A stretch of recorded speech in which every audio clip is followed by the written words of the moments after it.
retomo una cosa que dice Amaranta, que es esto de una crisis también es una oportunidad.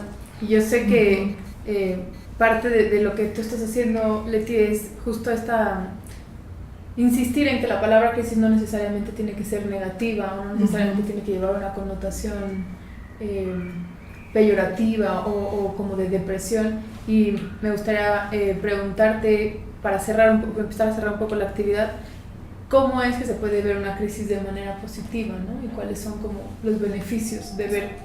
Sí, yo creo que, bueno, primero uno debe como identificar exactamente cuál es la problemática, reflexionar como mujer, analizar por qué es esa problemática, ver qué capacidades tenemos nosotros para salir de eso, confiar en nosotros y responsabilizarnos de nuestras tomas de decisión. ¿Por qué? Porque todo lo que hagamos, todo lo que haga cada individuo, cada persona, nosotros como mujeres, va a afectar a la sociedad. Entonces yo creo que eso es bien importante, que nosotros seamos responsables de nuestras tomas de decisiones, pero que tomemos en cuenta todo nuestro pasado, toda nuestra historia, y no nada más nuestra historia personal, sino las historias de nuestra familia, ¿no? Y ver siempre la parte positiva, no quedarnos en la parte negativa, en la parte del sufrimiento, del dolor, de la tristeza, no, ver cuáles son mis capacidades y adelante, ¿no? Que es justo una de las cosas que tú mencionas, ¿no, Amparo? Que con las crisis lo que hemos logrado, lo que se ha logrado desmantelar es como un esquema de manutención que por lo general como que se daba por sentado, en el que la mujer pues no tenía por qué involucrarse en conocimientos de finanzas y de economía, porque había alguien que se lo resolvía, ¿no? Y había alguien más que velaba por ella. Y justo con estos cambios, poco a poco, como ese tipo de situaciones que se daban por sentado se van desmantelando. Y te quería preguntar como cuál podría ser tu conclusión al respecto de esta, como la necesidad de que las mujeres se involucren en la participación financiera y económica.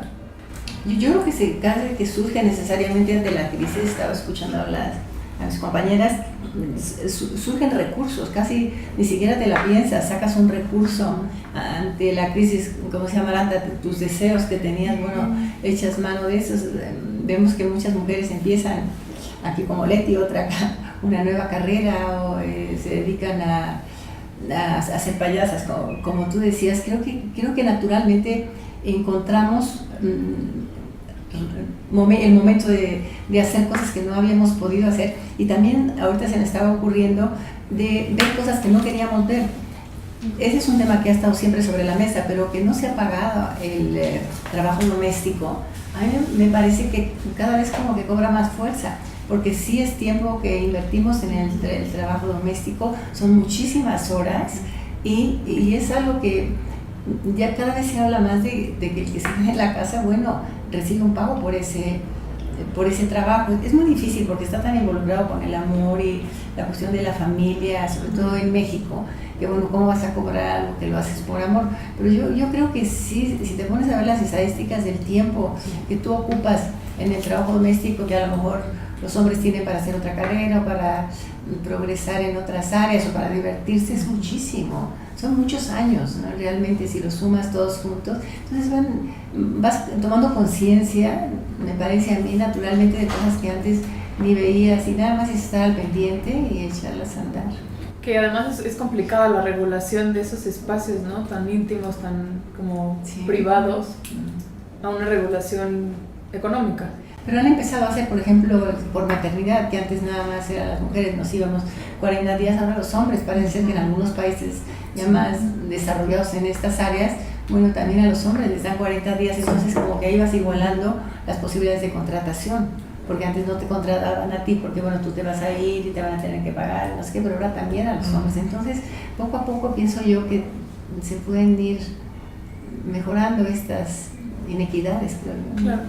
Y Maricela hablaba del silencio y como la participación en la situación como de pues ciudadana implica, ¿no? Ir rompiendo ese silencio que pues habla como de esta brecha laboral que hay en cuestiones del trabajo no remunerado, y que también habla mucho de esta forma de involucrarse en la vida social que va más allá de la casa. Sí, fíjate, y además no solo romper el silencio de la mujer que está en su casa trabajando y muy duro, sino de la que ya salió a trabajar por necesidad y le pagan 3 pesos y no puede decir nada. Y ahí es donde entra también la solidaridad femenina.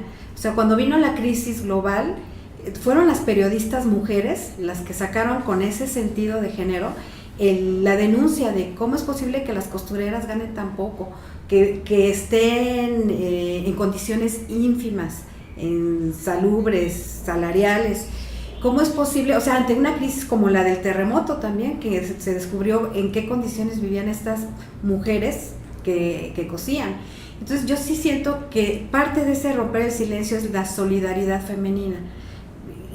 Qué bueno que fuera de toda la sociedad, ojalá, pero sí, comenzando con esos granos de arena donde las periodistas, donde las otras mujeres hablan de la situación tan desigual que hay en la sociedad, y que a estas alturas como derecho humano ya debería de haber, si no el respeto a la igualdad, sí el respeto a la equidad.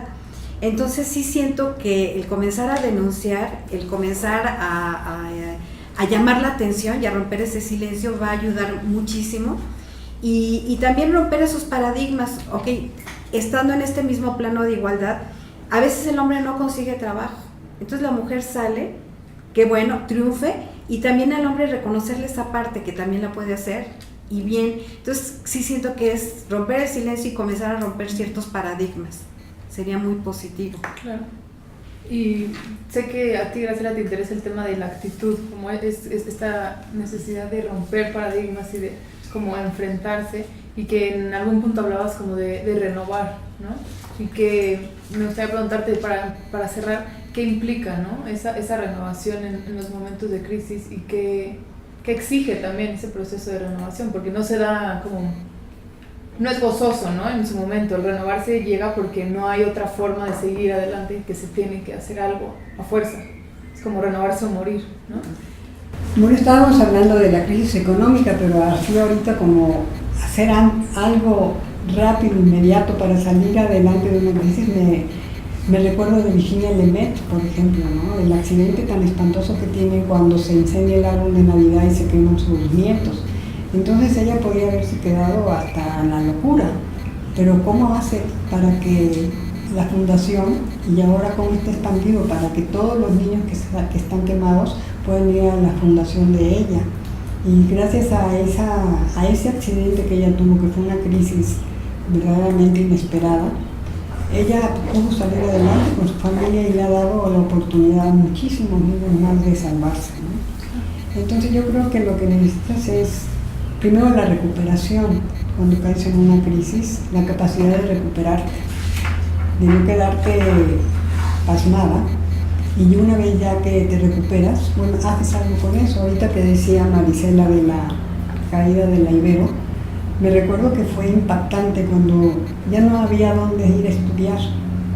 Y bueno, a mí me parece que tengo una hermana que quiso hacer algo y hizo su tema de tesis, la caída de la Ibero, y cómo estaba organizada la situación ahí en la Ibero, que pudieron salir a los 5 días, ya podíamos estar tomando clases en alguna cosa alternativa, y en muy poco tiempo en aulas prefabricadas ahí mismo en el campus de la universidad.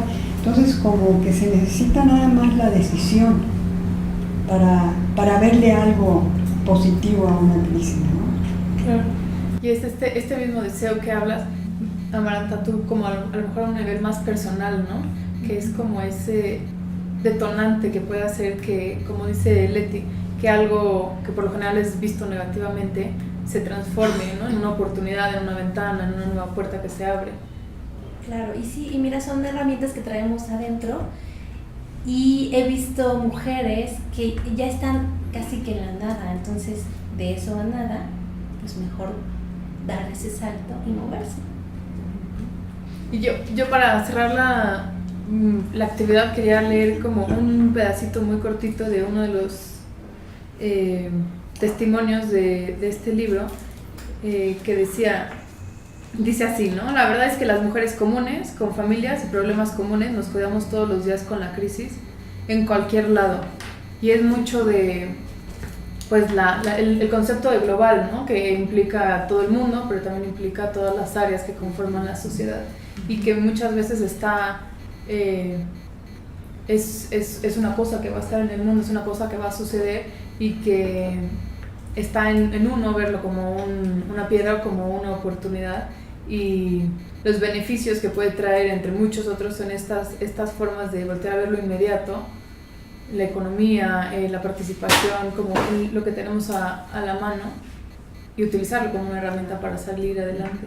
Entonces, pues yo creo que con lo que nos quedamos en realidad con todas las participaciones es con esta idea que la crisis puede ser un momento negativo, pero también puede ser como una oportunidad de renovación y de cambio que traerá a futuro mejores beneficios, y lo que se necesita es confiar en esas herramientas que se tienen en el interior y que se pueden, pues, potenciar. Gracias.